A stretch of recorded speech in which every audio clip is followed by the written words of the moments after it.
Baik, selamat pagi Ibu ya. Sebelumnya perkenalkan nama saya Dr. Basem di sini. Dan kalau boleh tahu Ibu ini dengan siapa ya saya berbicara ya Ibu? Ibu Ani. Oke, baik. Selamat sore ya Ibu ya. Selamat pagi ya Ibu ya.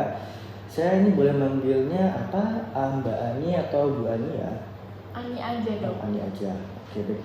Sebelumnya saya lengkapin data-data dulu ya, Ani ya. Nggak usah khawatir. Jadi data-data pembicaraan yang kita bincangkan pada hari ini akan terjamin kerahasiaannya ya. Oke, Iya dok. baik. Oke, untuk data sendiri ini Ani usia 25 tahun ya benar ya. Dan pernah pendidikannya sarjana S1 ekonomi dan belum nikah ya. Dan juga anak kedua dari 3 bersaudara. Oke, baik. Ada yang bisa saya bantu, Ani? Gini dok, saya tiba-tiba itu ngerasa sesak, lalu ngerasa tercekik gitu, terus mudah terbangun di tengah malam. Lalu saya beberapa kali juga ke UGD dok, lalu diperiksa sama dokter di sana itu katanya semuanya baik-baik aja. Lalu katanya itu saya udah direkam jantung, itu juga normal. Terus kata dokter UGD ini mungkin saya mengalami gangguan kecemasan, makanya saya dibawa ke poli jiwa sini dok. Sebenarnya saya ini kenapa ya dok? Ya, Ani, kalau boleh tahu ini keluarnya sejak kapan ya mengalami hal ini? Sejak 2 bulan yang lalu dok. Aku ini sampai stres gitu loh dok, takut kalau tiap hari setelah menjelang malam kayak gitu. Terus tiba-tiba bangun, terus ngerasa sesak, terus berdebar-debar kayak sebelumnya. Terus akhirnya saya itu tidur cuma 2-3 jam semalam. Oke, baik. Berarti selama 2 bulan ini ngalamin sesak, nggak bisa tidur ya, cemas ya. Mungkin dari hal itu sebelumnya apakah ada memang sesuatu yang terjadi mungkin jadi bahan pemikiran sampai ke UGD gitu? Nggak ada dok, cuma saya ini sedang dalam upaya cari kerja. Terus menurut saya hal tersebut itu tidak sampai membuat saya kepikiran, tapi saya masih ada sisa uang, karena saya masih ada sisa uang tabungan dari kerjaan saya yang dulu. Terus jika ditanya apa yang terjadi, bahan pikiran saya ini juga nggak tahu dok. Menurut saya saat ini ya kesehatan saya ini yang jadi bahan pikiran saya. Pikiran ya. Kalau boleh tahu, Ani tinggal dengan siapa ya? Sama orang tua sama adik dok. Kalau hubungannya Ani dengan orang tua sendiri bagaimana? Kalau hubungan sama orang tua sih insya Allah baik ya dok ya. Tapi emang kayaknya mereka tuh sumpah ngelihat aku ini lebih sering banyak di rumah gitu.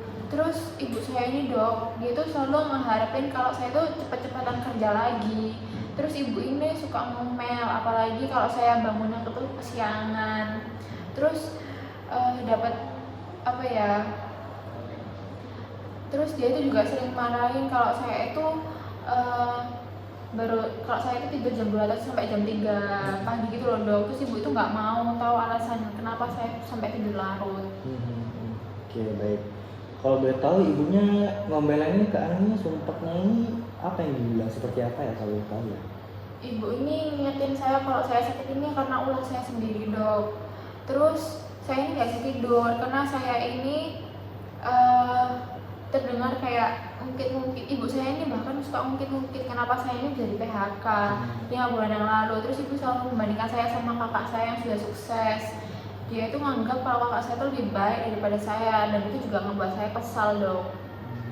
Oke, baik. Kalau kira-kira sampai ibu ngatain demikian itu ke Ani, kenapa ya?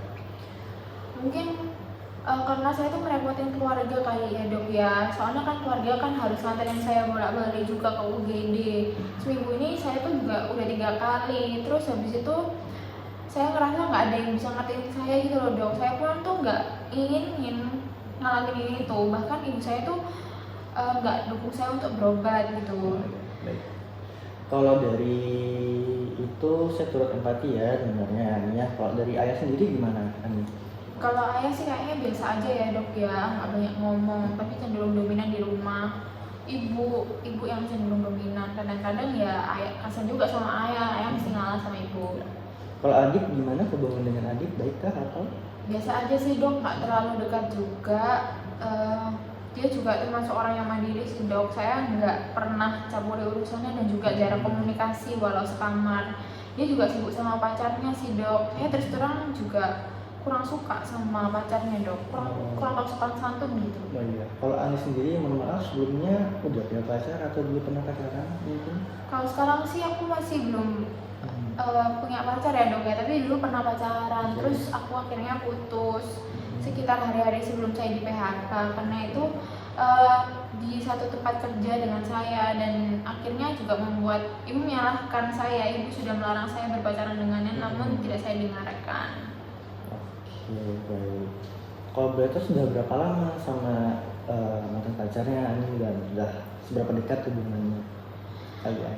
Sudah kenal sekitar 2 tahun dok, tapi benar-benar jadian sekitar 6 bulan sebelum kita ada gimana ya, sebelum kita ini dok putus ya, kita udah cukup dekat sampai bahkan udah berhubungan intim. Ya.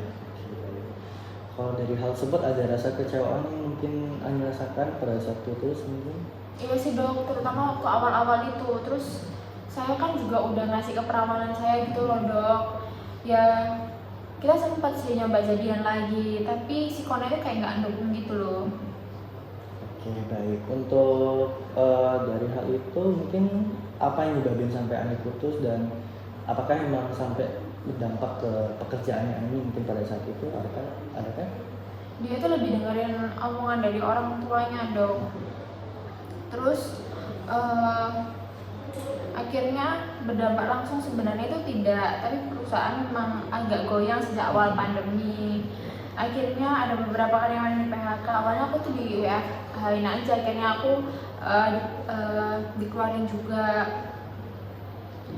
Ya tidak ada yang tahu juga kalau saya ini pacaran sama supervisor, tapi ibu saya ini beranggapan kalau saya ini di PHK karena ketahuan pacaran dengan supervisor saya. Oke, baik. Untuk selain dari gangguan tidur tadi, apakah ada hal yang dirasakan mungkin selain sudah disampaikan tadi? Untuk nafsu makannya gimana ya kalau boleh tahu? Ada dok, saya ini mudah lupa, terus kadang tuh suka lemot, kalau diajak omong tuh sering lupa gitu loh dok, kurang konsentrasi atau kurang fokus gitu loh ngerjain sesuatu. Terus kalau saya ini ngebaca artikel atau lowongan kerja pekerjaan gitu sering tidak tuntas karena sebentar saja saya lupa dan mudah lelah, akhirnya berhenti membaca. Lalu nafsu makan saya juga memang nggak banyak, tapi akhir-akhir ini berkurang juga sih. Terus sering browsing kalau banyak makan yang bisa menimbulkan jantung berdebar, jadi saya takut makan sembarangan. Oke, baik. Oke, baik. Dari yang Ani tadi sempat sampaikan, mulai dari sering debar-debar, sesak, lemas, dan rasanya juga pengen udah gitu ya dari hidupnya ya. Dan sudah berlangsung sekitar 2 bulan ini, dan ada juga gangguan tidur, konsentrasinya juga terganggu, ada pusing, mual, terutama juga memikirkan banyak hal ya. Dan ini memang merupakan gejala mengarah ke gangguan panik dan gangguan kecemasan ya. Ini perlu ditangani dengan benar, dan tidak perlu khawatir. Nanti saya akan berikan resep dan obat-obatannya bila memang ini obat untuk bisa mengatasi kecemasannya Ani. Nanti Ani bisa kontrol kembali sebelum obatnya habis ya. Nanti kita bisa lihat perkembangannya bagaimana. Mungkin dari hal ini ada yang ingin ditanyakan Ani? Tidak ada dok, sudah jelas. Baik, kalau gitu sama-sama ya Ani ya, semoga lekas membaik keadaannya. Terima kasih ya dok ya.